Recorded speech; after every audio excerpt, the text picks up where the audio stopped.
Singapore is setting aside $66 million to help build its City of Tomorrow. Some of the funding will be for urban planning and aging infrastructure, but the bulk will go towards exploring ways to free up more land underground and out at sea more efficiently. It's all part of government efforts to support R&D that address key urban challenges like higher city density, aging buildings and climate change. Rebecca Mateo reports. Scanning a tree for a health check and to find out if it's suffering from the effects of climate change. The Singapore-based urban forestry solutions company Green Hill is using digital twinning technology and artificial intelligence to help cities understand their trees and their relationship with the environment. So we simulate, for example, the impact of each tree on its environment, and we can help cities to identify heat islands so that they know where to plant new trees and also which type of trees. Another local startup is tapping on AI and drone technology to inspect building facades for defects.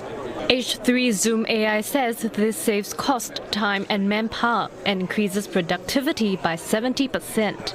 So compared to the conventional, traditional inspection where today we have the inspectors on the ground just visually trying to identify these defects, specifically for buildings that are higher or taller than 30 meters, our technology has been able to identify some of these issues and basically catch these issues even before the facade actually fails.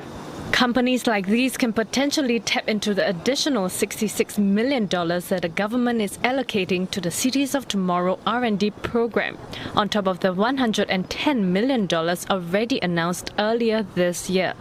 More than half of the new funding, some $35 million, will help in exploring more cost-effective and productive methods to create underground and sea space for land use, such as floating platforms. National Development Minister Desmond Lee announced the funding at the World Cities Summit in Singapore. This will support, amongst other research areas, the development of solutions that can help upgrade our aging infrastructure and create more space in our city for our needs.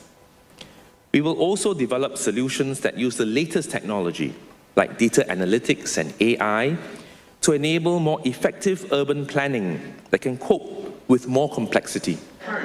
Addressing city officials from around the world, Mr. Lee expressed hopes for more R&D collaboration among governments, the research community and the private sector to better share ideas and best practices.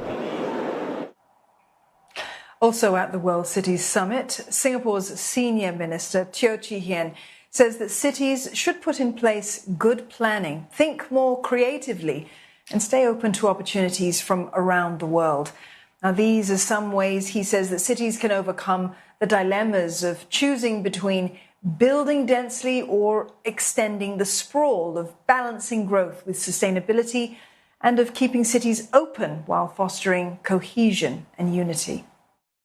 Rather than to close ourselves, which will mean that cities will no longer serve their proper purpose of being open and bringing people together, cities should continue to stay open to investments and talents from around the world.